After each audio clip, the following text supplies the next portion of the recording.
Hey everyone, in this video we'll talk about deleting your account with Tripo AI.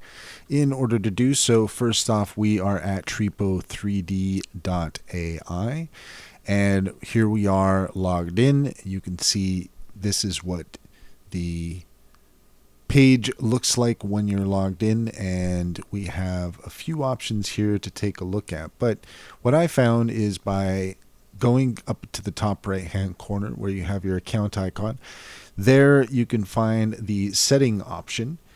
And here on this page, there is no information related to deleting your account.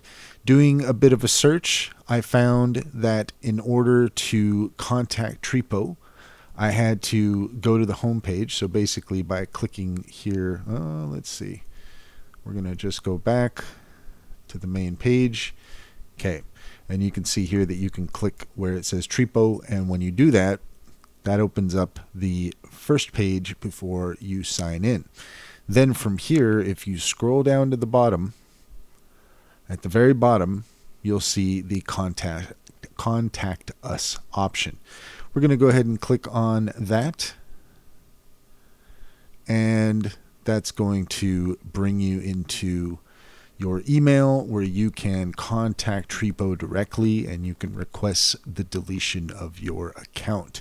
It doesn't appear that you can actually do that from the website, so you can either contact them through email or you can contact them on Discord.